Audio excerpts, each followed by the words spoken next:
The day Natalie Summers watched her father's body lowered into the hard Idaho ground, she knew her life had just become a battlefield where survival meant making choices no 20-year-old woman should have to make.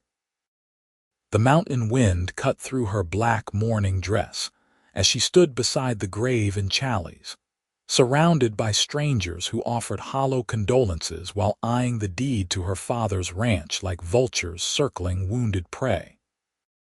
Her father, Samuel Summers, had built the Rising Sun Ranch from nothing over 23 years of backbreaking work in this unforgiving valley, nestled between the Salmon River Mountains.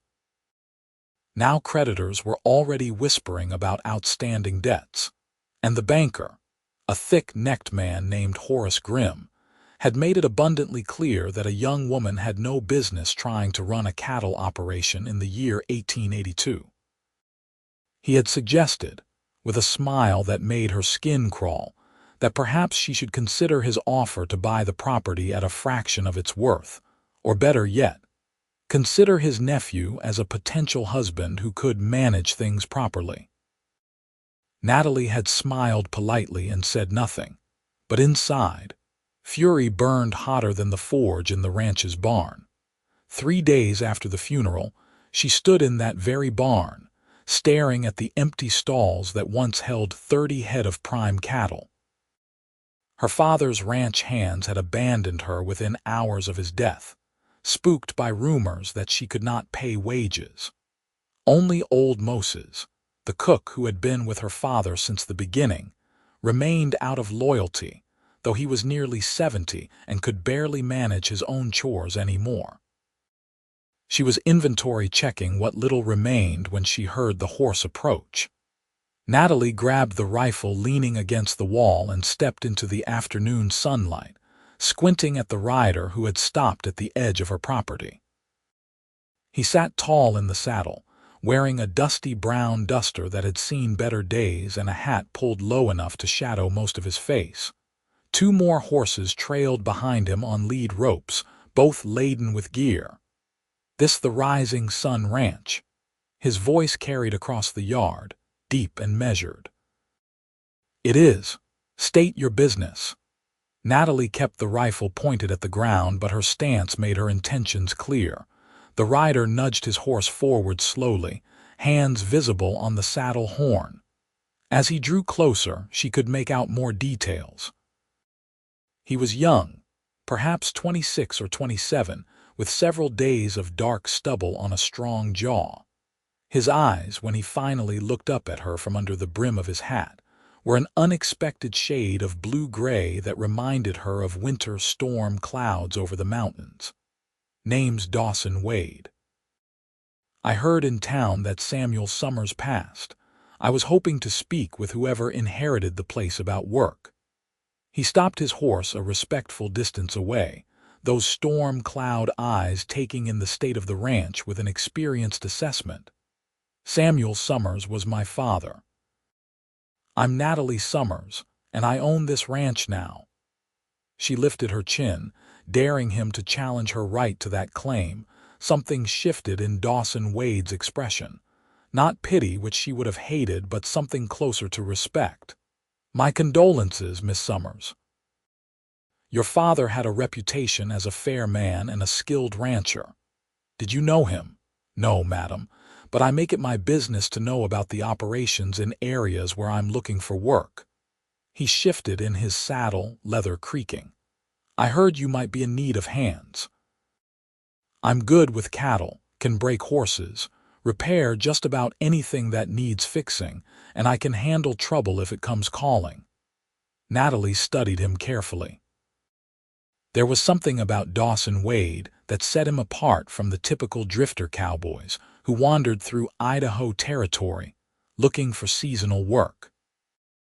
His gear was well maintained despite showing wear, his horses were healthy and alert, and he carried himself with a quiet confidence that spoke of competence rather than arrogance. I cannot pay much, she admitted, hating that she had to reveal her weakness to a stranger. Room and board and wages when I can manage them. I have 300 acres, but only 5 head of cattle left and mounting debts. Most men would consider this a sinking ship. Dawson Wade swung down from his saddle with easy grace. Up close, she realized he was taller than she had thought, broad-shouldered beneath the duster. Most men aren't looking at this situation with clear eyes. You have good land, water rights on Warm Springs Creek, and enough grazing to support a substantial herd. The infrastructure is solid. What you need is someone to help you rebuild what your father started. And you think you can do that? Natalie tried to keep the hope out of her voice. I think we might be able to do that together, Miss Summers. I am not asking for much right now. Let me prove my worth.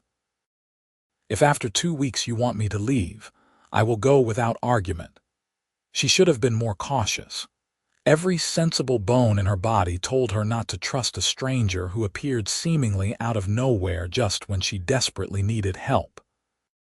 But Natalie had inherited her father's instinct for reading character, and something in Dawson Wade's straightforward manner made her want to take the risk.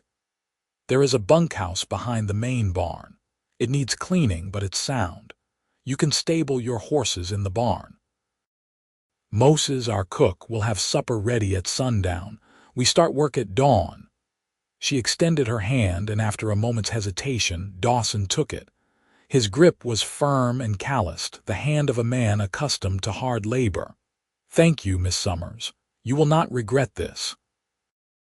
As she watched him lead his horses toward the barn, Natalie hoped desperately that he was right. She had just bet what remained of her future on a stranger with storm-cloud eyes and a quiet confidence that made her want to believe impossible things were possible. That first week, Dawson Wade worked like 3 men. He rose before dawn and did not stop until well after dark. He repaired the broken sections of fence line that had been neglected during her father's final illness. He cleaned out the barn and organized the tack room. He surveyed the entire property, taking notes in a small leather journal he kept in his vest pocket. And he asked Natalie questions, dozens of them, about her father's operation, about her plans, about her understanding of the cattle business. She answered honestly, admitting the gaps in her knowledge. Her father had loved her dearly but had sheltered her from the harsher realities of ranch management, perhaps hoping she would marry well and never need such knowledge. Now she regretted every moment she had spent on needlepoint instead of learning how to calculate feed costs or identify good breeding stock. You learn by doing, Dawson told her one evening as they sat on the porch of the ranch house, reviewing accounts by lamplight. Your father kept good records. That is half the battle. The rest is having the courage to make decisions and stand by them. Natalie looked at him across the table, studying his profile in the golden lamplight. Why are you really here, Mr. Wade? A man with your skills could find better-paying work on any of the established ranches in the territory. Why choose a failing operation run by a woman with no experience? Dawson was quiet for a long moment, his fingers drumming thoughtfully on the account book. When he finally spoke, his voice was low and measured. I spent the last 5 years working on my family's ranch in Montana Territory. My father had 4 sons and he built a successful operation. But he was a hard man, and he believed success meant crushing anyone who stood in his way. He ran roughshod over smaller ranchers, manipulated water rights, and used violence when manipulation failed. He paused, jaw tightening. 2 years ago, he ordered my brothers and me to help him drive a family of homesteaders off land he wanted. They had legal claim to it, but my father did not care. I refused. We fought and he gave me a choice. Fall in line or get out. I chose to leave. Natalie felt her throat tighten with unexpected emotion. That must have been difficult. It was necessary. I realized I had been complicit in his methods for too long by saying nothing, by following orders I knew were wrong. So I left with my horses and what gear I could carry, and I have been working my way south ever since, trying to figure out what kind of man I want to be." He met her eyes then, and she saw something raw and honest in his gaze. "When I heard about your situation, I saw an opportunity to help build something good instead of being part of something destructive. That is why I am here, Miss Summers. I want to prove to myself that success does not have to come at the cost of other people's suffering." In that moment, Natalie felt something shift between them. This was no longer just an employer and employee arrangement. They were two people who had lost something precious and were trying to build something new from the wreckage. "Natalie," she said quietly, "if we are going to be partners in this endeavor, you should call me Natalie." A slow smile transformed Dawson's face, softening the hard lines and making him look younger. "Then you should call me Dawson." "All right, Dawson. Tell me honestly, what do you think our chances are of saving this ranch?" He looked down at the account books, then back at her. "If we can make it through the winter and acquire enough cattle to rebuild the herd by spring, I would say we have a fighting chance. But it will require every ounce of determination we both have, and probably a fair amount of luck besides." Natalie took a deep breath and nodded. "Then we had better get started planning." They worked late into that night and many nights after, plotting strategy like generals preparing for war. The first order of business was dealing with the bank. Horace Grimm had given Natalie until the end of November to pay off her father's outstanding loan, which amounted to nearly $800. It was now the middle of September, giving them just over 2 months to come up with an impossible sum. "We need to sell something," Dawson said, pacing the length of the ranch house parlor. "Something valuable enough to buy us time but not essential to the operation." "There is nothing," Natalie said miserably. "My father sold everything of value during his illness to pay for doctors. The only things left are what we need to survive." Dawson stopped pacing and looked at her intently. "What about the mineral rights? This valley has seen some gold and silver prospecting. Does your deed include mineral rights?" Natalie hurried to retrieve the deed from her father's safe. They pored over the legal language together, and sure enough, the deed explicitly included mineral rights to the property. "But there is no mine on our land," Natalie said. "No one has ever found anything worth digging for." "Maybe not, but there is a mining operation about 15 miles north that is expanding. They might be interested in leasing the rights just to keep competitors from setting up nearby. It is worth investigating." Dawson's mind was already working through the possibilities. "Tomorrow I will ride up there and make inquiries." "We will ride up there," Natalie corrected him. "This is my ranch and I need to be part of these decisions." She expected him to argue to tell her it was man's work or too dangerous. Instead, Dawson simply nodded. "Fair enough." "We leave at first light." The ride to the Silver Bell mine took them through some of the most beautiful country Natalie had ever seen.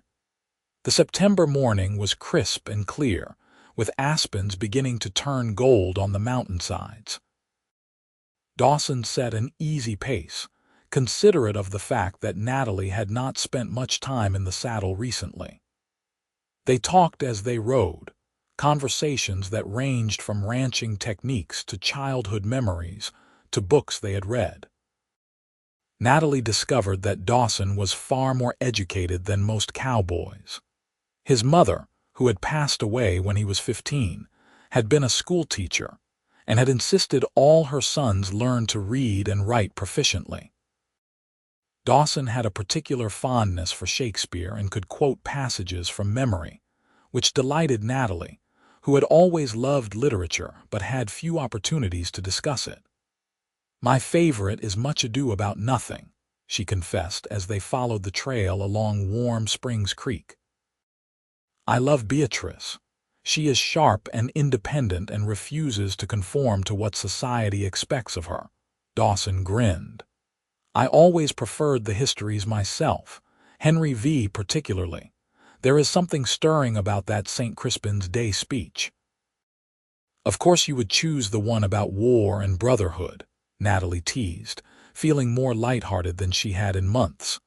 What can I say? I appreciate the power of a good rallying cry. His eyes sparkled with humor, and Natalie felt her heart do a strange little flip in her chest. The Silver Bell mine was a bustling operation with dozens of workers and several large buildings housing equipment and ore processing facilities. The mine superintendent, a gruff Scotsman named Duncan MacGregor, received them in an office that smelled of cigar smoke and mineral dust. "Summers, you say?" MacGregor stroked his impressive beard thoughtfully. "Samuel Summers' daughter. I was sorry to hear of his passing. He was a good neighbor, never complained about our operations even when we had that flooding incident that mudded the creek." "Thank you," Natalie said. "Mr. MacGregor, we have come to discuss a business proposition. My property includes mineral rights to 300 acres along Warm Springs Creek. I understand your operation is expanding, and I wondered if you might be interested in leasing those rights."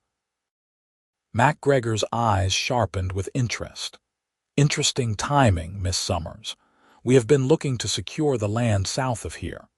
We have reason to believe there is a significant silver vein that runs in that direction. I would need to survey your property first, naturally, but if the geological signs are promising, we might be able to work out an arrangement." They negotiated for over an hour. Dawson proved to be a shrewd bargainer, pushing back when MacGregor tried to lowball them and highlighting the strategic value of preventing competitors from accessing the land. Finally, they agreed on terms. MacGregor would pay $300 immediately for a 1-year surveying lease, with an option to extend for mining rights at a rate of $50 per month if they found viable deposits. It was not enough to pay off the bank entirely, but it was a significant start. As they rode back toward the ranch, Natalie felt a weight lift from her shoulders. "I cannot believe we did that," she said, laughing with relief. $300, Dawson, you were amazing in there. The way you negotiated, I thought MacGregor was going to throw us out at one point." "He respected strength," Dawson said. "The moment we showed we understood the value of what we had, he took us seriously. You did well yourself. When you pointed out that other mining companies would pay for access, that sealed the deal." Natalie felt herself flush with pleasure at the compliment. "We make a good team. That we do." Dawson's voice was warm, and when their eyes met, Natalie felt that strange flutter in her chest again, stronger this time. They stopped to rest the horses by the creek, and Natalie found herself acutely aware of Dawson's proximity as they sat on sun-warmed rocks by the water. He had removed his hat and the breeze ruffled his dark hair. There was dust on his jaw, and without thinking, Natalie reached out to brush it away. The moment her fingers touched his skin, they both froze. "Sorry," she whispered, pulling her hand back. "You had dust on your face." Dawson caught her hand gently before she could withdraw completely. His thumb traced the lines of her palm, sending shivers up her arm. "Natalie, I need you to know something. I came here looking for honest work, but what I found is so much more than that. These past weeks working alongside you, getting to know you, it has meant more to me than I can properly express." Her heart was pounding so hard she was certain he could hear it. "It has meant a great deal to me, too. I do not know what I would have done if you had not shown up when you did." "You saved me, Dawson." "No." He shook his head, his grip on her hand tightening slightly.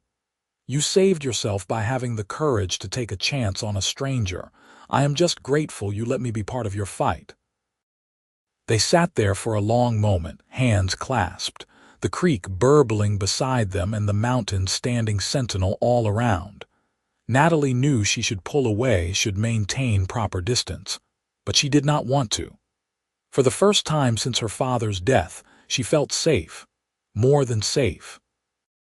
She felt seen and valued in a way that had nothing to do with being a burden or a problem to be solved. When Dawson finally released her hand, she felt the loss of his warmth acutely. They rode the rest of the way back to the ranch in comfortable silence, but something had fundamentally changed between them. The air seemed charged with possibility. Over the following weeks, they fell into a rhythm that felt both natural and slightly dangerous in its intimacy. They worked side by side from dawn to dusk, repairing, planning, preparing for winter. With the money from the mining lease, they paid down a portion of the bank debt and bought supplies and feed. Dawson taught Natalie how to read cattle signs, how to judge horseflesh, how to calculate profit margins and plan for growth. In the evenings, they would sit on the porch, sometimes talking, sometimes reading aloud to each other. Moses watched them with knowing eyes and made himself scarce after supper, claiming his old bones needed rest, but really, Natalie suspected, giving them privacy. One October evening, as the first real cold front moved through the valley, they sat closer than usual, sharing a blanket against the chill. Dawson was reading from a book of poems when he stopped mid-verse and set the book aside. "Natalie, there is something I need to tell you." The seriousness in his tone made her stomach clench with worry. "What is it?" "I received a letter today, from my brother, my youngest brother Thomas. He tracked me down through a mutual friend." Dawson pulled a crumpled envelope from his pocket. "My father has died, heart failure apparently. Thomas wants me to come back to Montana. He says things have changed, that my other brothers want to make amends, that I should come home and claim my share of the inheritance." Natalie felt her world tilt dangerously. "Are you going to go?" Dawson stared out at the darkening mountains. "The ranch my father built is worth a considerable amount of money. My share would be enough to pay off all your debts, to buy cattle, to set the rising sun up for years of success. It would solve all your problems." "That is not what I asked." Natalie's voice came out steadier than she felt. "I asked if you are going to go." He turned to look at her then, and the intensity in his gaze stole her breath. "What do you want me to do?" It was a loaded question, and they both knew it. Natalie could play it safe, tell him to do what he thought best, maintain the careful boundary they had been dancing around for weeks, or she could be honest and risk everything. "I want you to stay," she said, her voice barely above a whisper. "But not out of obligation or because you feel responsible for me. I want you to stay because this is where you want to be. Because we are building something together that matters to you as much as it does to me." Dawson reached out and cupped her face in his hand, his thumb brushing her cheekbone with heartbreaking gentleness. "What we are building together is the most important thing in my life. But I will not lie to you, Natalie. That money could change everything for you. I cannot ignore that. I do not want you to go claim blood money from a man whose methods you despise just to save my ranch," Natalie said fiercely, covering his hand with hers. "We will find another way. We have come this far on our own terms. I will not compromise what we have built, what you have stood for, just for financial security. Even if it means losing the ranch, even then." She meant it with every fiber of her being. Some things are more valuable than land or money: integrity, honor. Building something good in a way you can be proud of. You taught me that. Dawson closed his eyes briefly, and when he opened them again, they glistened with emotion. "You are an extraordinary woman, Natalie Summers." "I am a woman who knows what she wants," Natalie said. "And what I want is for you to stay. Not as just my ranch hand. Not as just my friend. I want more than that, Dawson. If you do not feel the same, tell me now, and we can pretend I never said anything. But if there is any chance that you might feel what I am feeling, I need to know." For answer, Dawson leaned forward and kissed her. It was soft and sweet and full of restrained passion that made her entire body come alive. Natalie kissed him back, threading her fingers into his hair, pouring weeks of longing and hope and fear into that kiss. When they finally broke apart, both breathing hard, Dawson rested his forehead against hers. "I have been falling in love with you since the moment you stood in that yard with a rifle, too proud to admit you were terrified and too strong to give up," he said hoarsely. "Every day since then, I have loved you more. The way you throw yourself into learning new skills, the way you laugh when something goes right, the way you refuse to let anyone make you feel small. You are everything I did not know I was looking for." Tears spilled down Natalie's cheeks, but they were happy tears. "I love you too. I think I started loving you the day you treated me like a capable partner instead of a problem to be solved. You make me feel strong and valued and like I can take on the whole world." They kissed again, longer this time, and Natalie felt the last of her fears dissolve. Whatever challenges lay ahead, they would face them together. The next morning, Dawson wrote back to his brother, politely declining the inheritance and wishing Thomas well. "My life is here now," he told Natalie as he sealed the letter. "Building something that matters with someone I love. I do not need anything from my father's legacy. What we create together will be ours, earned honestly." But their happiness was short-lived. 2 days later, Horace Grimm arrived at the ranch with a sheriff's deputy in tow. Natalie and Dawson met them in the yard, both wary of this unexpected visit. "Miss Summers," Grimm said with false pleasantness, "I have come to discuss the matter of your outstanding debt." "I made a payment of $300 3 weeks ago," Natalie said coldly, "which gives me until the end of November to pay the remainder as per our agreement." "Ah, yes, about that." Grimm pulled papers from his coat.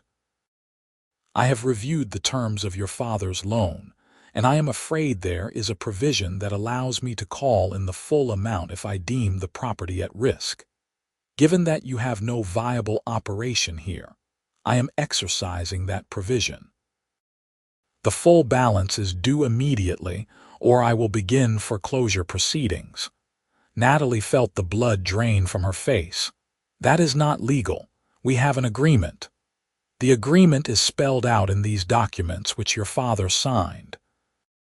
If you wish to dispute the terms, you are welcome to hire an attorney, though I suspect that would cost more than you can afford."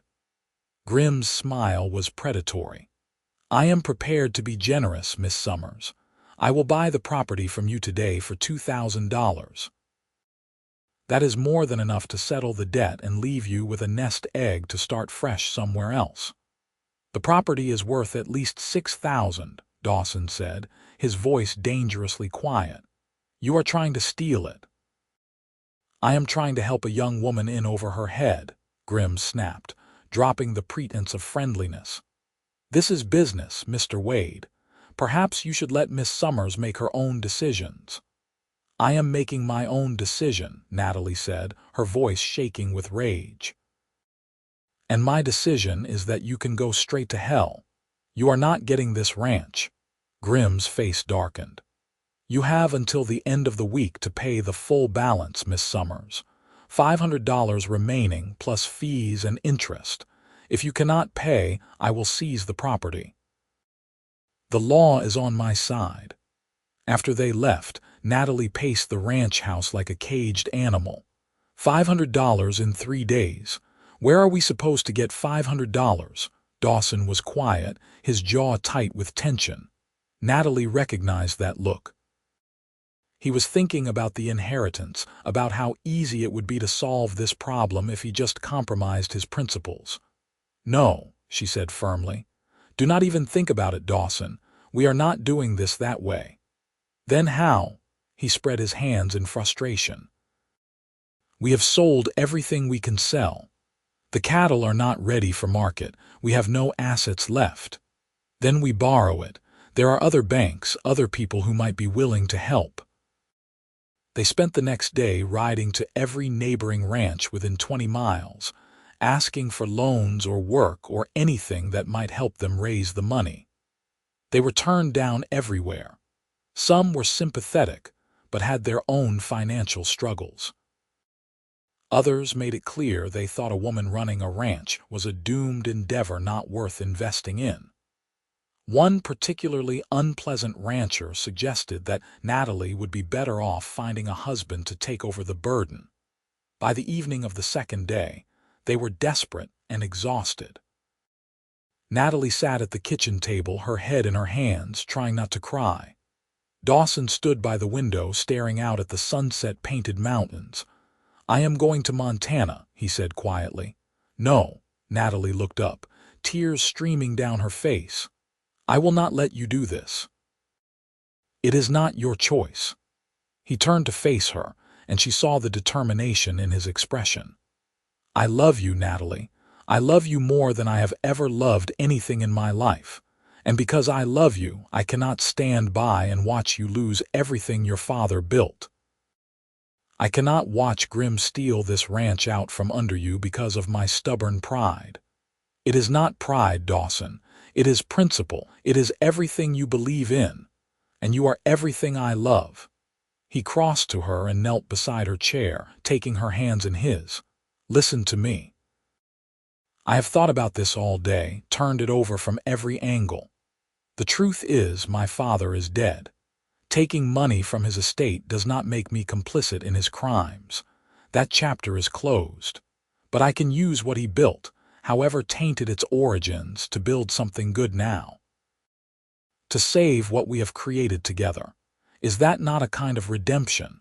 Natalie wanted to argue, but she could see the logic in his words even as her heart rebelled against it. "What if you go back there and it changes you? What if your brothers convince you to stay? That will never happen." Dawson kissed her hands fervently. "You are my home now. This ranch, this life we are building, you are what I am fighting for. I will go to Montana, claim what is legally mine, and come straight back to you. 2 weeks, 3 at most. Can you trust me for that long?" Natalie cupped his face, memorizing every line and angle. "I trust you with my life, but I hate this. I hate that you have to go back to a place that hurt you. I am not going back as the man who left.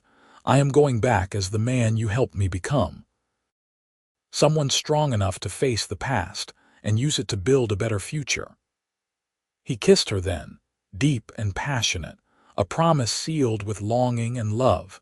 Moses agreed to stay with Natalie while Dawson was gone, and they spent Dawson's last evening before departure making plans. He would leave at first light, ride hard for the Montana border, and use some of the mining lease money to buy a seat on the stagecoach for the longer stretches.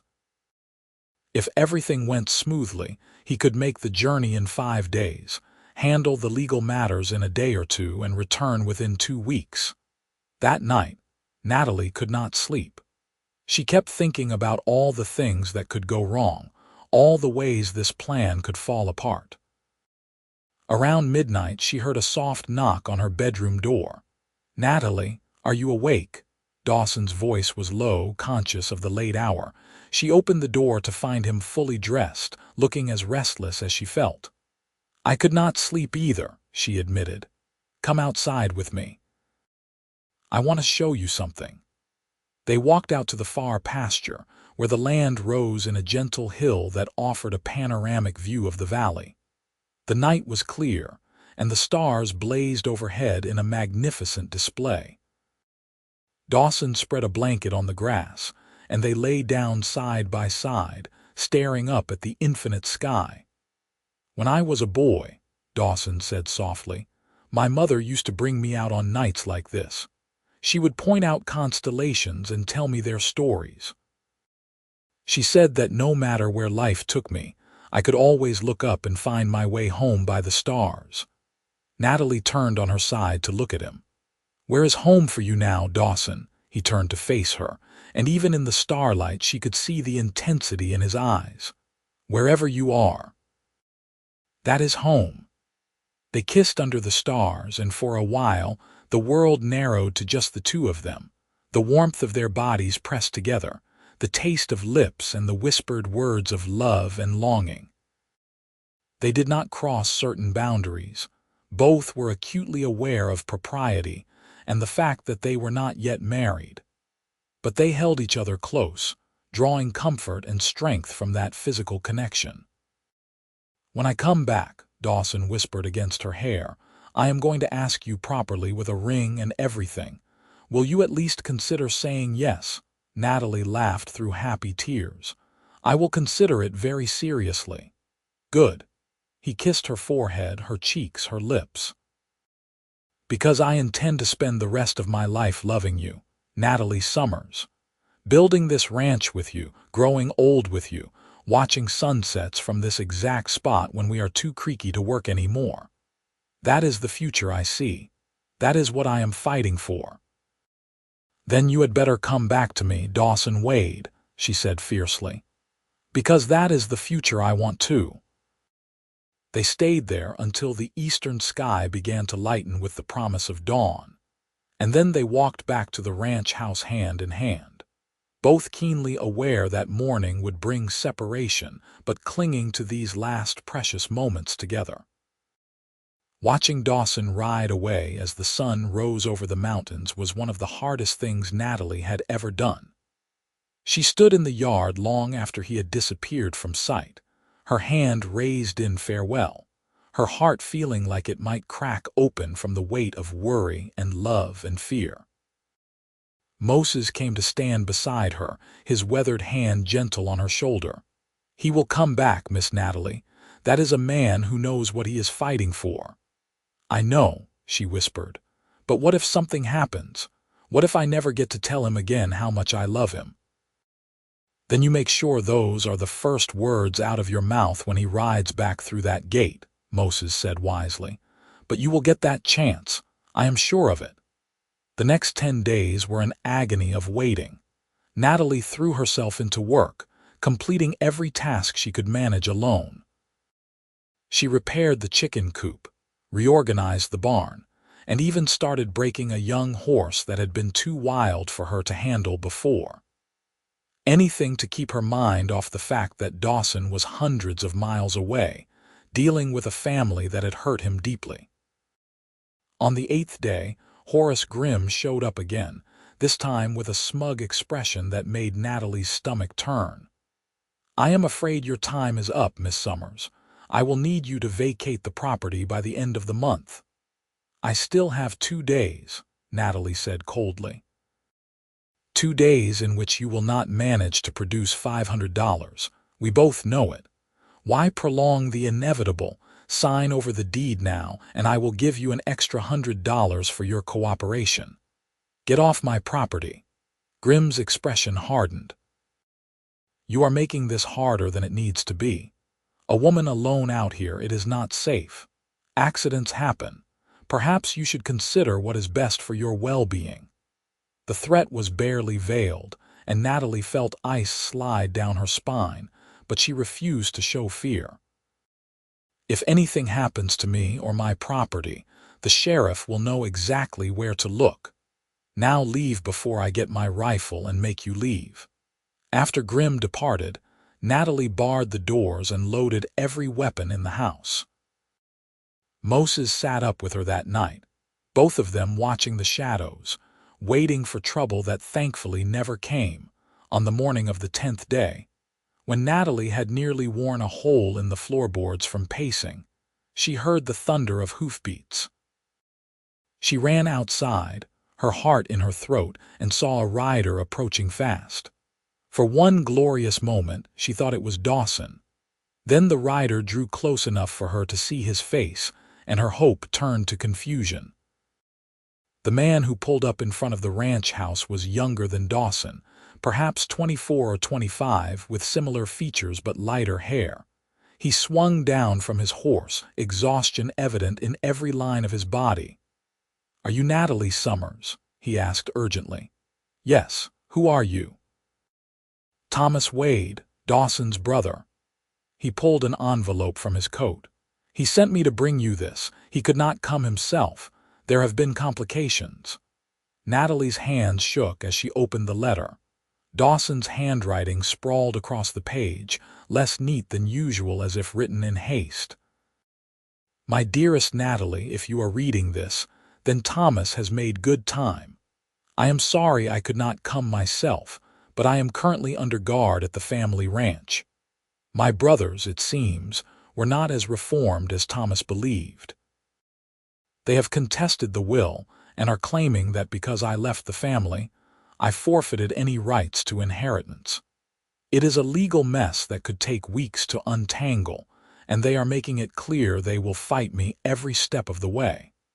I cannot leave until this is resolved. I am sending you money with Thomas, everything I was able to withdraw before they froze the estate accounts.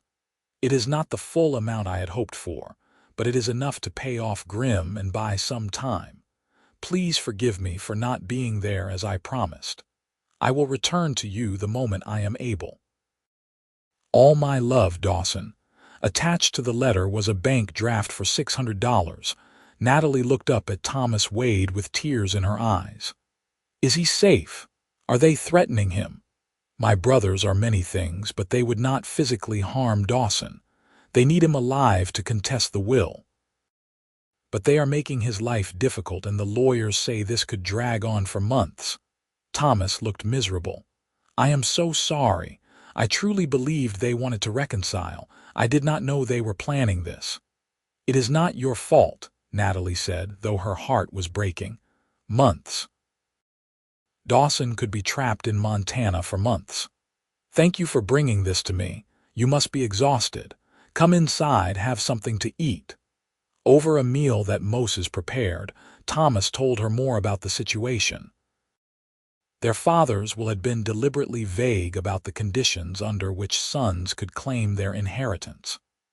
Dawson's older brothers, Marcus and Richard, were arguing that his departure constituted abandonment of the family, and therefore forfeited his rights.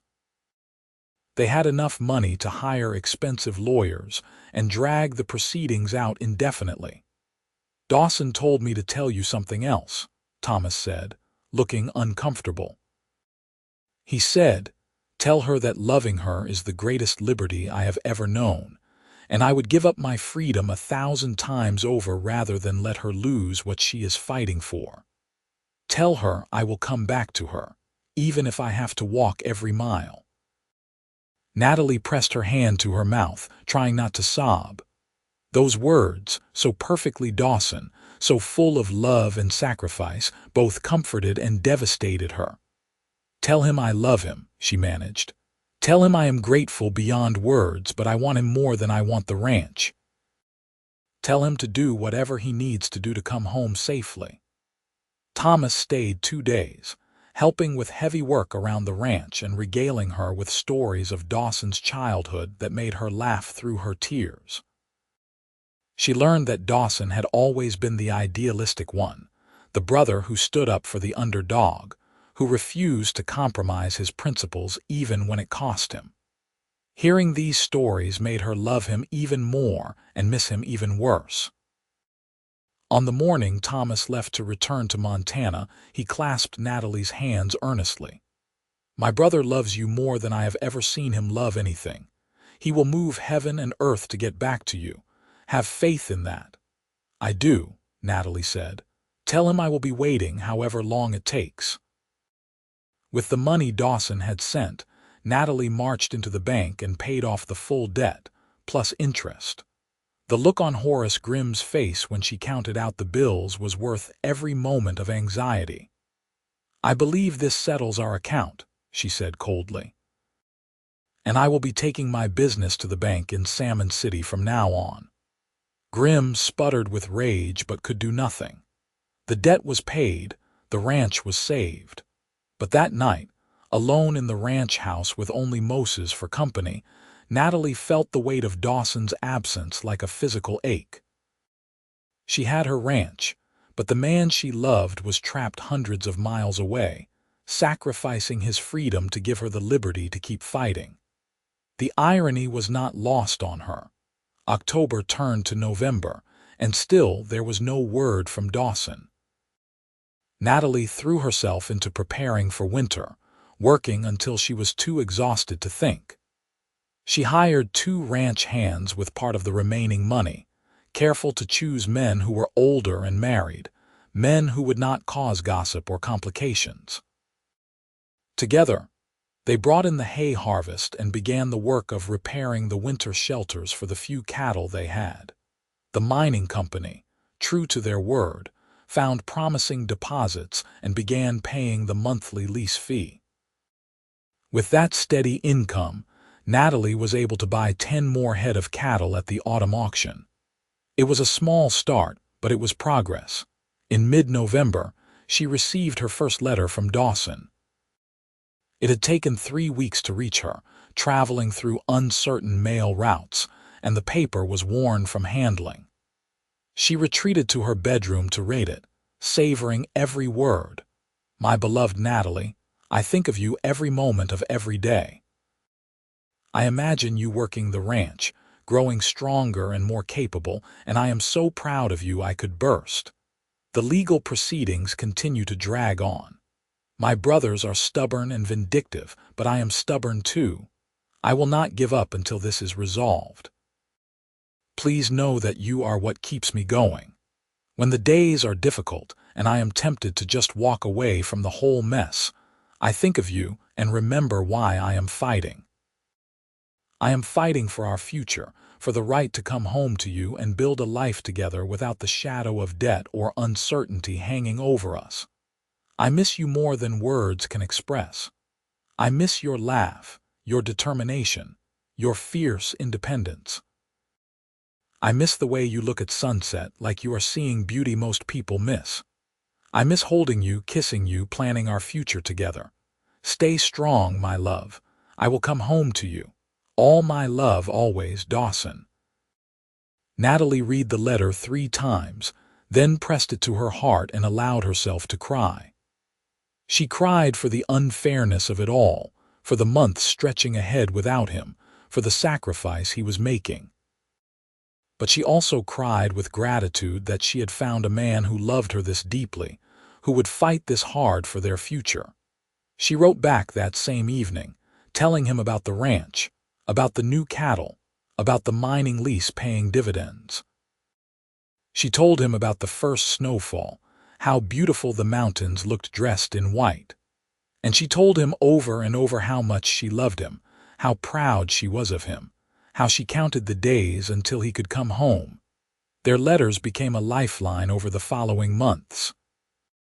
The stagecoach came through Challies once every 2 weeks, and Natalie lived for those days, treasuring each envelope with Dawson's handwriting.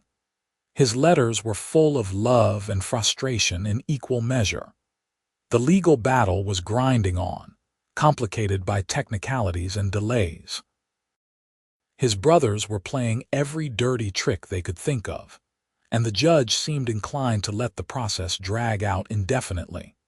In December, Dawson wrote that he had hired a new lawyer, a woman named Catherine Frost, who had a reputation for winning difficult cases. It was controversial to hire a female attorney, but Dawson did not care about convention. "She has fire in her eyes and a mind like a steel trap," he wrote.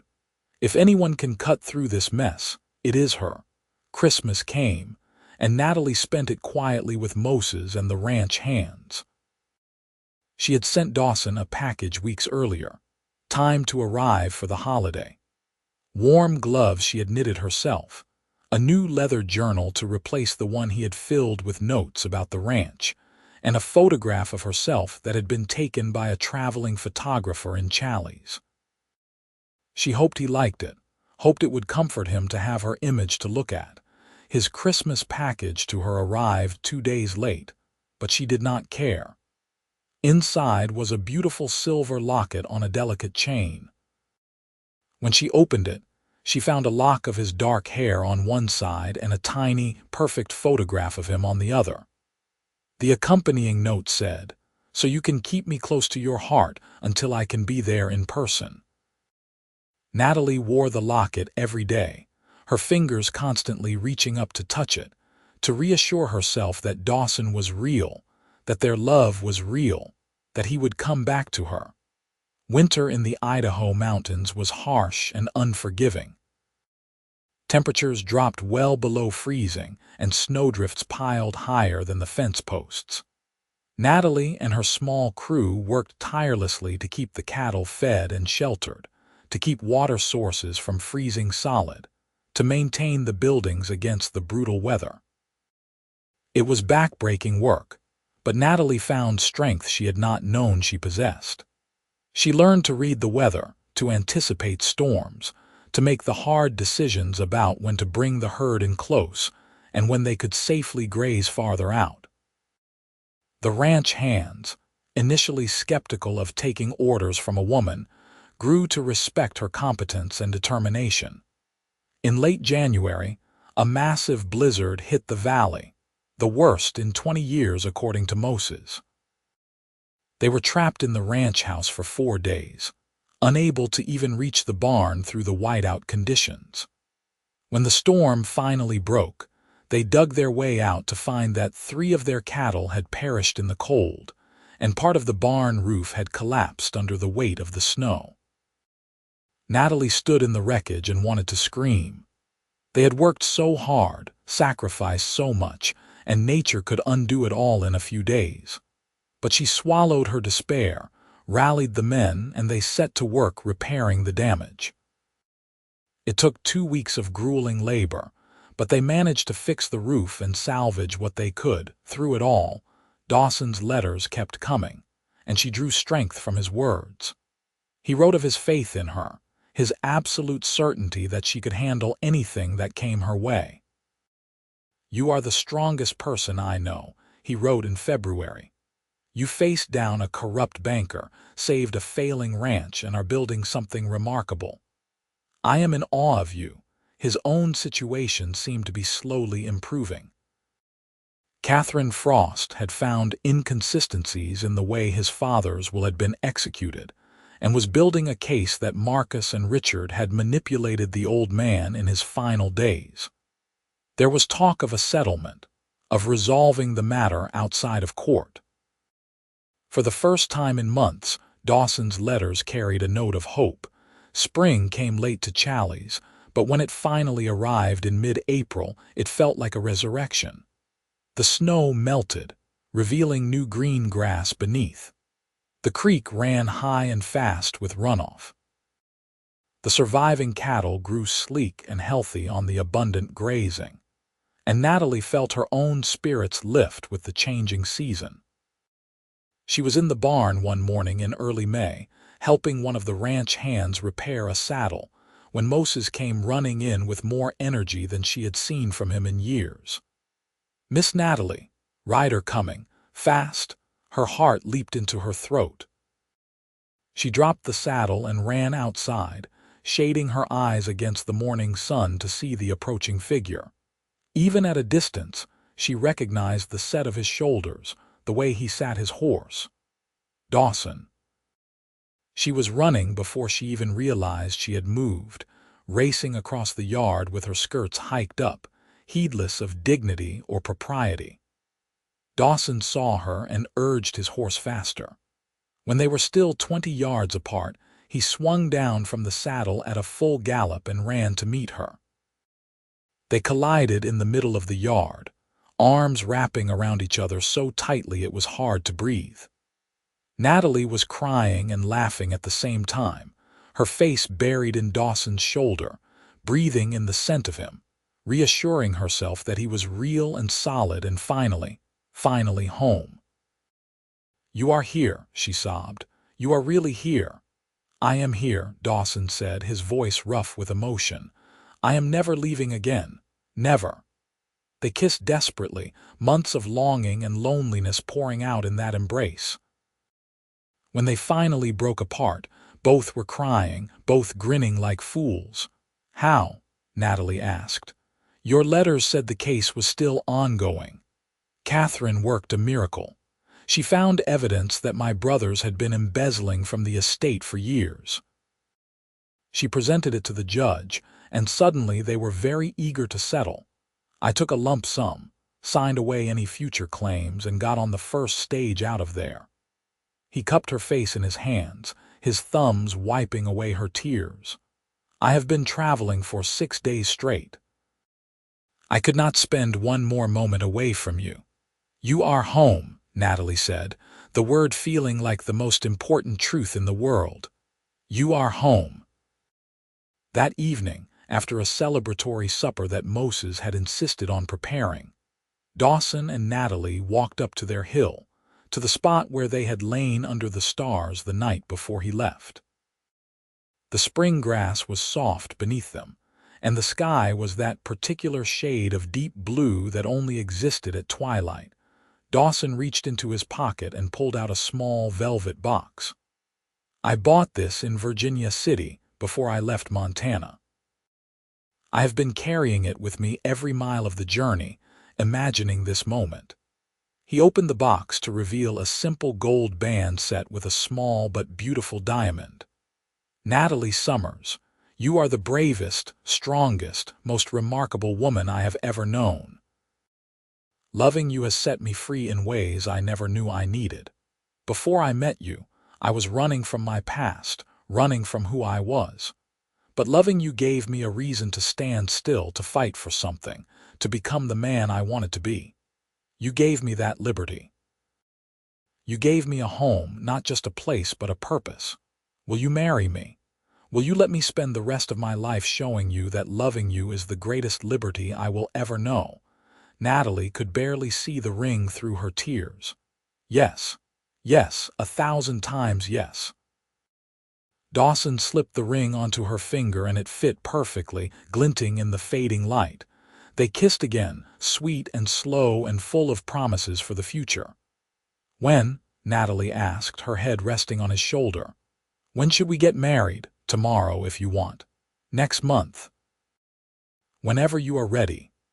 Dawson laced his fingers through hers. I already feel like you are my wife. The ceremony is just making it official.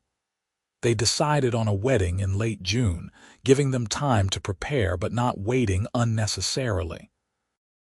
The guest list was small. Moses, the ranch hands, a few neighbors who had proven themselves friends during the hard times, and Thomas Wade, who Dawson insisted should be there despite the distance. The weeks leading up to the wedding passed in a blur of happiness and hard work. With the settlement money Dawson had brought back, they were able to purchase 40 more head of quality breeding cattle. They hired 2 more permanent hands and began the serious work of building the Rising Sun Ranch into a thriving operation. Duncan MacGregor from the mining company paid them a visit in early June with good news. They had struck a significant silver vein on the eastern boundary of the Summers property. He offered to triple the monthly lease payment and proposed a long-term arrangement that would provide steady income for years to come.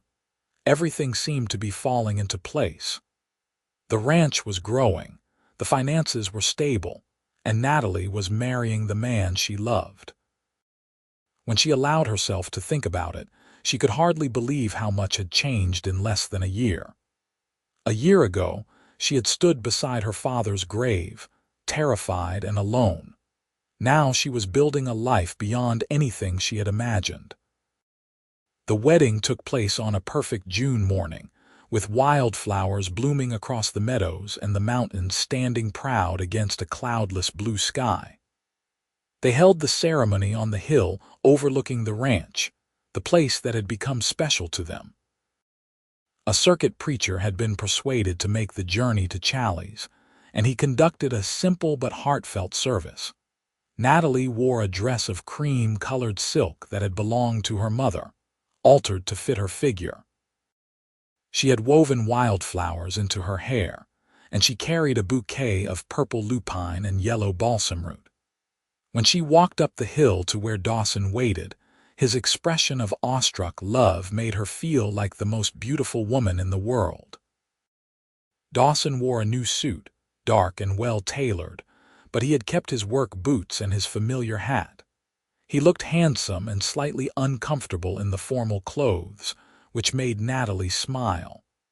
This was her Dawson, the man who was more at home working cattle than attending fancy events. They exchanged vows in front of their small gathering of loved ones, promises to love and honor each other, to work side by side, to face whatever challenges came together. When the preacher pronounced them husband and wife, Dawson kissed Natalie with such tender passion that several of the witnesses discreetly wiped away tears. The celebration afterward was joyful and boisterous. Moses had outdone himself preparing a feast, and someone had brought a fiddle. They danced under the stars, Dawson holding Natalie close, both of them grinning so hard their faces ached. "Mrs. Wade," Dawson murmured against her ear as they swayed to the music. "I like the sound of that." "So do I," Natalie said, happiness bubbling up like champagne in her veins. "Though I think I will keep Summers for the ranch business. Natalie Summers Wade, best of both worlds, practical and sentimental, that is my wife." He kissed her forehead, her nose, her lips. "I love you more than words can express." "I love you too. Thank you for coming into my life when I needed you most. Thank you for staying, for fighting, for believing in me and in us. Thank you for taking a chance on a drifter with nothing to offer but a willingness to work hard," Dawson countered. "You changed my life, Natalie. You gave me something to believe in again." They danced until late into the night, and when they finally retired to the ranch house, now truly their home, they made love for the first time as husband and wife. It was sweet and passionate and full of discovery. Two people learning how to express physically what they had felt emotionally for months. Afterward, wrapped in each other's arms, they talked and laughed and made plans for their future until exhaustion finally claimed them. The first year of their marriage was one of growth and consolidation. The ranch thrived under their joint management. Dawson's expertise in cattle breeding and range management, combined with Natalie's sharp business sense, created a formidable partnership. They earned a reputation for running an honest, efficient operation, and neighboring ranchers began to seek their advice. The mining lease continued to provide steady supplemental income, and they invested it wisely, purchasing more land and improving their facilities. By the following spring, the Rising Sun Ranch was supporting a herd of over 100 cattle and had become one of the more prosperous operations in the Challis area. But more than business success, that first year was marked by deepening love and partnership. Natalie and Dawson worked side by side every day, learning each other's rhythms, supporting each other's strengths, compensating for each other's weaknesses. They argued sometimes, passionate disagreements about ranch management or finances, but they always worked through their differences with respect and compromise. In the quiet evenings, they would sit on their porch, Dawson reading aloud from books they ordered from catalogs while Natalie did needlework or mending. Sometimes they would ride out to their hill and lie under the stars, talking about their dreams and memories and everything in between. These were the moments Natalie treasured most, the simple intimacy of sharing life with someone who understood and valued her completely. In the spring of 1884, Natalie discovered she was pregnant. She told Dawson one evening after supper, nervous despite knowing he would be thrilled. His reaction did not disappoint. He picked her up and spun her around, laughing with pure joy, then immediately set her down and fussed over whether spinning a pregnant woman was safe. "I am fine," Natalie assured him, laughing at his sudden overcautiousness. "Women have babies all the time. I am not made of glass." But Dawson worried anyway, hovering protectively as her pregnancy progressed. He insisted she reduce her workload, hired extra help to take over the more physically demanding tasks she usually handled, and generally drove her crazy with his well-meaning concern. Natalie bore it with amused patience, touched by his devotion even when it became overbearing. Their son was born in December of 1884, during a light snowfall that made the world outside look magical. The labor was long and difficult, and there were moments when Dawson, pacing outside the bedroom while the midwife worked, thought he might go mad with fear and helplessness. But when he finally heard the baby's first cry, followed by the midwife calling him in, relief nearly brought him to his knees. Natalie lay exhausted but radiant in their bed, holding a tiny bundle wrapped in blankets. "Meet your son," she said softly, her eyes shining. Dawson approached almost reverently, staring down at the impossibly small person they had created. The baby had a shock of dark hair, and when he briefly opened his eyes, they were the same storm cloud blue-gray as Dawson's. "He is perfect," Dawson whispered, gently touching one tiny hand. "You are perfect. I cannot believe we made this." They named him Daniel Thomas Wade, honoring both Dawson's brother and the legacy Natalie hoped to build. Daniel was a serious baby, observing the world with those intense blue eyes, but he saved his smiles for his parents, particularly his father. Watching Dawson with their son made Natalie fall in love with him all over again. He was gentle and patient, singing to Daniel in the middle of the night, walking the floor when the baby was fussy, marveling at every tiny developmental milestone. Life with a baby was chaotic and exhausting and more wonderful than Natalie had imagined. The ranch continued to thrive, though they had to adjust their routines to accommodate the demands of parenthood. Moses, who had helped raise Natalie, took grandfatherly pride in Daniel, and the ranch hands good-naturedly tolerated having a baby around the operation. By the time Daniel was 2, he was toddling around the ranch with fearless curiosity, and Natalie discovered she was pregnant again.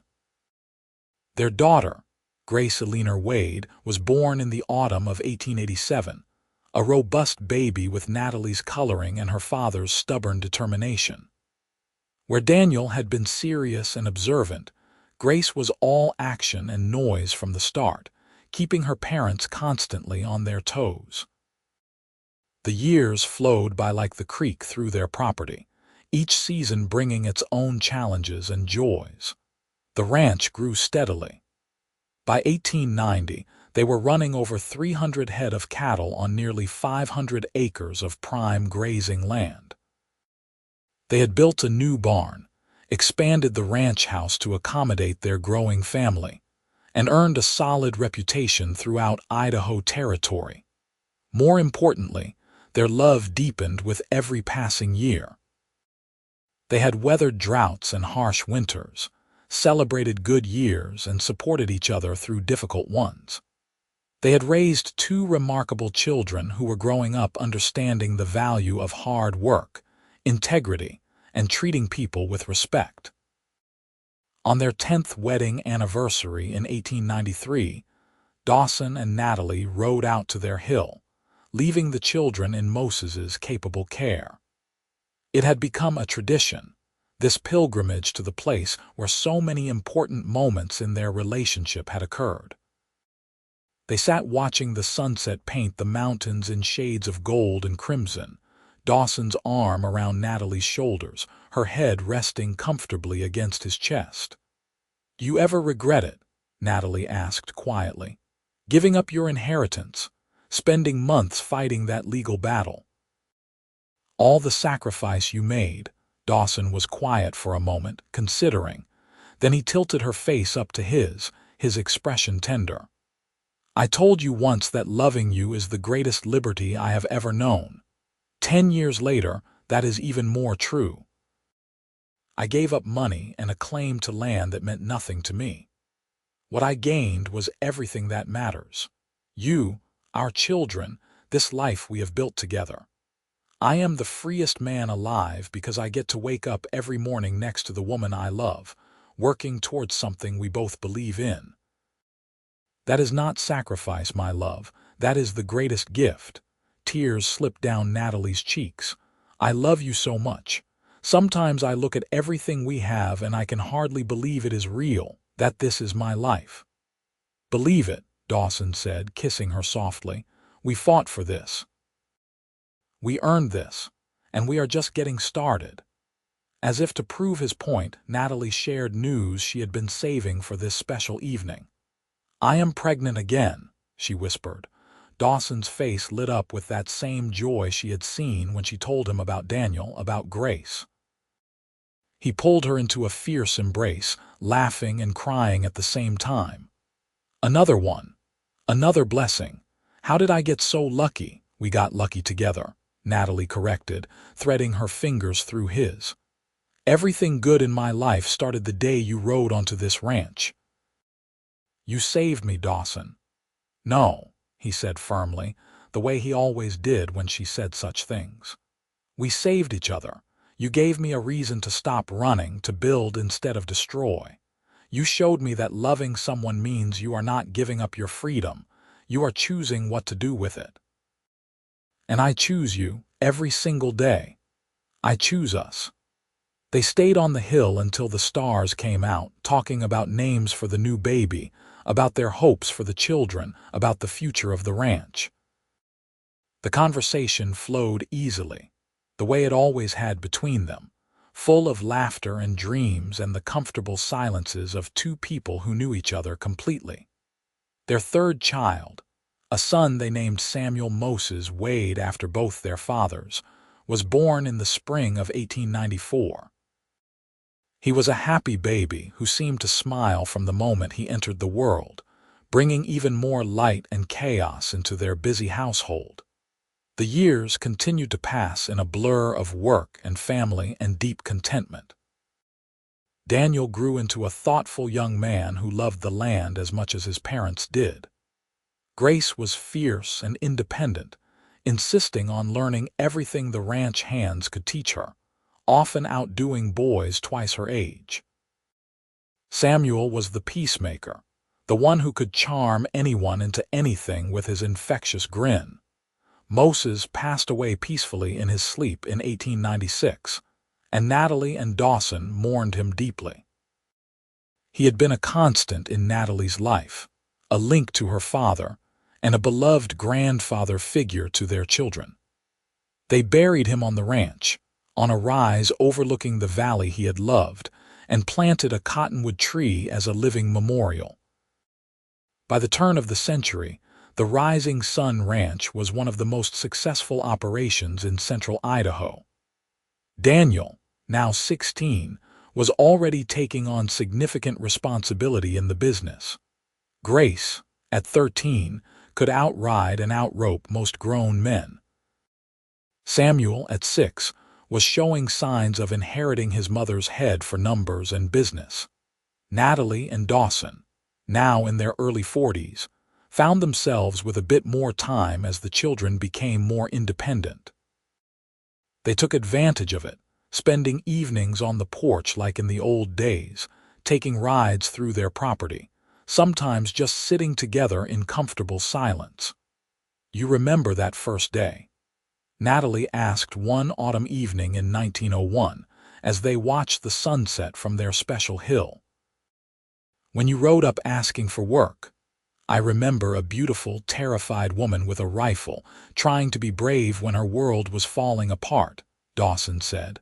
"I remember thinking she was the most courageous person I had ever seen."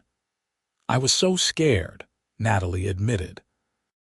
"Of losing the ranch, of being alone, of failing my father's legacy. And then you appeared, like something out of a dream. I was running from my past, looking for a place to hide and lick my wounds," Dawson said. "I thought I was just finding temporary work. I did not know I was finding my entire future." Natalie laced her fingers through his, these familiar hands that had worked beside her for nearly 20 years now. "You told me once that loving me was the greatest liberty you had ever known. I did not fully understand what you meant then. But I understand now. Real freedom is not doing whatever you want. It is choosing what matters and committing to it completely. It is finding someone who makes you want to be better, to build something, to grow. That is what you gave me. That is what we gave each other." Dawson pulled her close, pressing a kiss to her temple. "And I would make the same choice 1,000 times over. Giving up my so-called freedom to love you, to build this life with you, was the best decision I ever made. You are my liberty, Natalie. You and our children and this ranch we built from nothing. This is what freedom looks like." They sat there as the sun dipped below the mountains, painting the sky in brilliant shades of orange and pink and purple. Below them, they could see their ranch, the buildings they had repaired and built, the cattle grazing peacefully, the home where their children slept safely. It was everything they had fought for, everything they had dreamed of during those hard early days. "We did it," Natalie said softly. "We really did it. We did it together," Dawson corrected, the way he always did. "That is the secret. Together we can do anything." As darkness fell and the first stars appeared, they walked hand in hand back down the hill toward their home. Their children were waiting, Grace having promised to read to Samuel while Daniel checked on the horses. Inside, lamps were lit, casting warm golden light through the windows. Smoke rose from the chimney, carrying the scent of the stew someone had left warming on the stove. This was their legacy, Natalie thought as Dawson held the door open for her. Not just the land or the cattle or the financial success, though those were important. Their true legacy was the love they had built together, the family they had raised, the example they had set for treating people with honor and working hard for what mattered. And it all started with a cowboy who had given up his freedom for love, and discovered that in doing so, he had found the truest liberty of all. Inside the ranch house, surrounded by the laughter and warmth of their family, Natalie and Dawson Wade knew they were exactly where they belonged. They had fought for this life, sacrificed for it, built it from the ground up with their own hands and hearts, and every single struggle had been worth it. This was their happily ever after. Not an ending, but an ongoing story of love and partnership, and the beautiful, difficult, rewarding work of building a life together. And as Dawson caught Natalie's eye across the dinner table that evening, both of them surrounded by their children, both bearing the marks of years of hard work and deep love, they shared a smile that said everything. They had made it. Together, they had made it. And together, they would continue to face whatever the future held, secure in the knowledge that loving each other was the greatest freedom either of them would ever know. The years that followed brought their own challenges and triumphs. Daniel eventually married a schoolteacher from Salmon City, a bright young woman named Catherine who fit seamlessly into the family. They built a house on the northern section of the ranch property and began raising their own children, continuing the Wade legacy. Grace, true to form, chose a different path. She became a veterinarian, one of the first women in Idaho to pursue that profession, and traveled throughout the territory helping ranchers with their livestock. She eventually married a fellow veterinarian, and they split their time between their practice in Boise and extended stays at the Rising Sun Ranch. Samuel, with his gift for numbers, studied business and law, becoming invaluable in managing the financial and legal aspects of the growing ranch operation. He remained on the property, building a home near his parents, and married a woman he met at university who shared his practical nature and love of the land. Natalie and Dawson watched their children grow and flourish with deep satisfaction. They had given them roots and wings, taught them the value of hard work and integrity, shown them what a partnership built on love and respect looked like. Now they got to enjoy seeing those lessons bear fruit. As they entered their 60s, they gradually passed more of the daily ranch operations to Daniel and Samuel, though neither could fully retire. The land was in their blood, the work too much a part of who they were. But they enjoyed having more time for each other, for traveling occasionally to visit Grace and boys, for sitting on the porch and watching their grandchildren play in the yard where their own children had once run.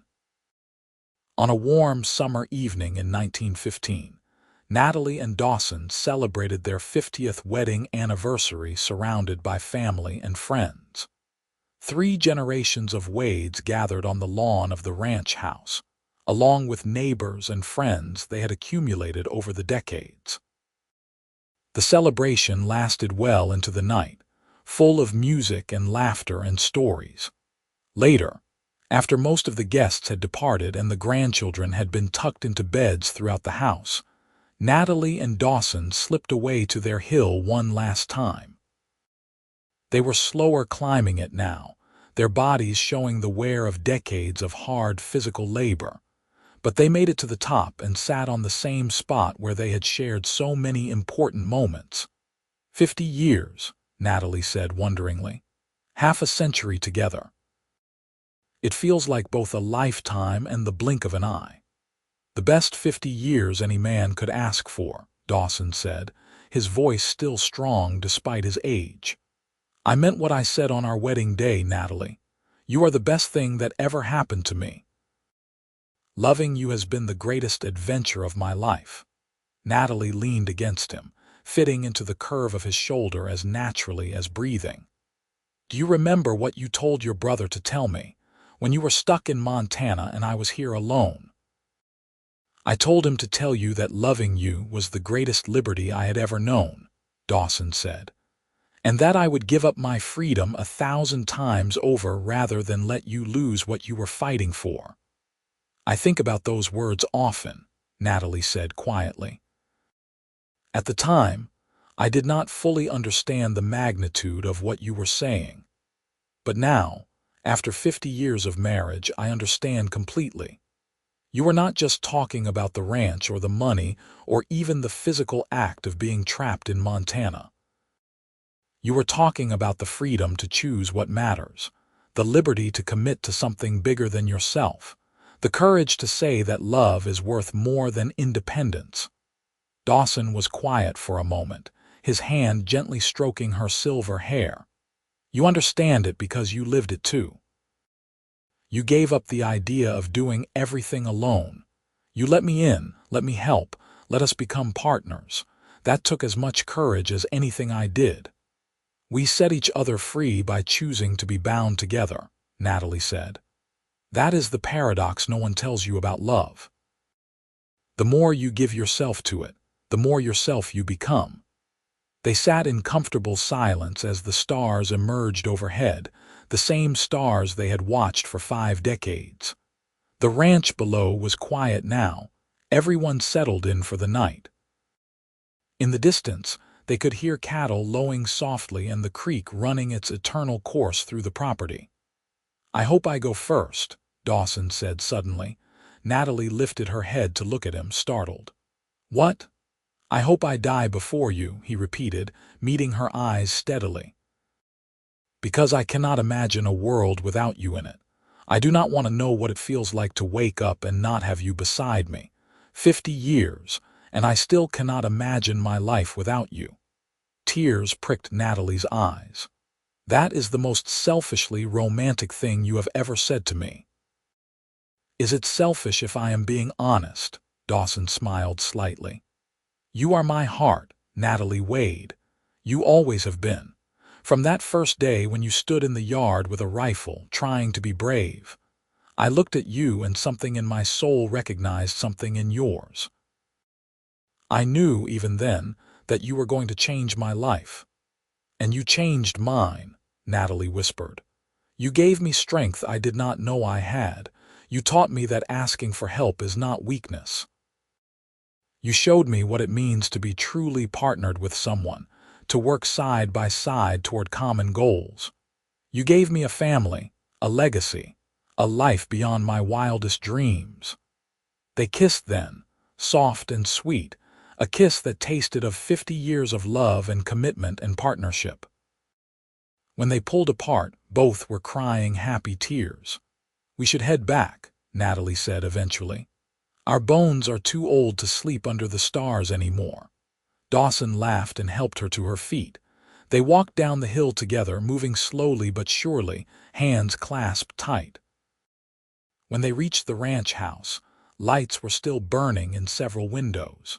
Through one, they could see Daniel and Catherine playing cards with two of their grown children. Through another, Samuel was reading in a chair while his wife worked on a quilt. "Look at what we built," Dawson said, pausing to take it all in. "Not just the buildings or the business, but this, family, legacy, love that will continue long after we are gone. It started with you taking a chance on a failing ranch and a desperate woman," Natalie said. "No," Dawson corrected gently. "It started with you taking a chance on a drifter with nothing to offer but a willingness to work hard. You took the risk. You made the choice. I just got lucky enough to be the one you chose." They stood there for a long moment, absorbing the peace and contentment of the life they had built. Then they went inside together, to the home they had shared for 5 decades, to the bed where they had slept side by side for 18,000 nights. As Natalie settled against Dawson's shoulder in the darkness, both of them tired but content, she thought about liberty and freedom and choice. Dawson had given up his inheritance, his family's wealth, months of his life fighting a legal battle, all to save her ranch. He had sacrificed what most people would consider freedom for the sake of love, but in doing so, he had gained something infinitely more valuable. He had gained purpose, partnership, a life built on principles he could be proud of. He had gained her and their children and their grandchildren. He had gained the right to look back on his life and know that he had built something good, something that would endure. That was true liberty. Not the freedom to do whatever you wanted, but the freedom to choose what mattered and commit to it completely. The freedom to love without reservation, to build without counting the cost, to sacrifice for something bigger than yourself. Dawson had understood that from the beginning. And in choosing to love her, to stay with her, to build this life with her, he had shown her what real freedom looked like.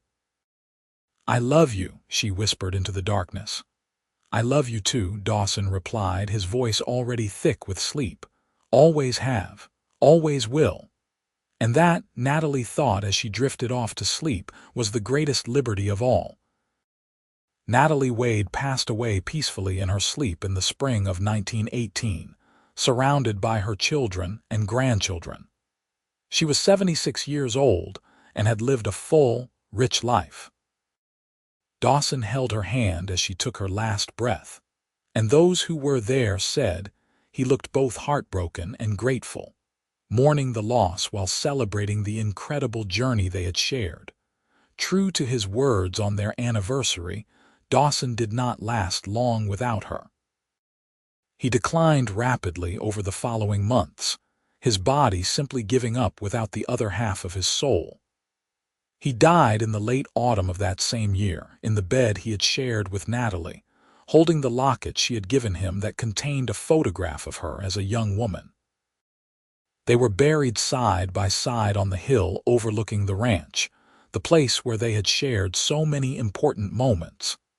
The entire valley turned out for the funeral, testament to the impact they had made on their community.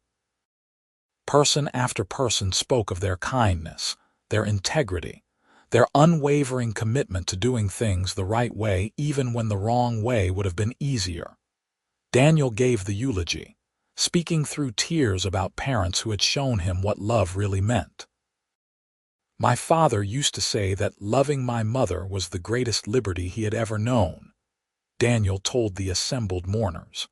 "I did not understand what he meant when I was young. But watching them over the years, seeing how they supported each other, challenged each other, built something remarkable together, I came to understand. Real freedom is not doing whatever you want. It is finding what matters most and choosing it every single day." My parents chose each other, and that choice freed them to become the best versions of themselves. That is their legacy to all of us. Choose love. Choose commitment.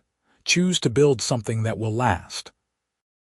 The Rising Sun Ranch continued to thrive under the management of their children and grandchildren.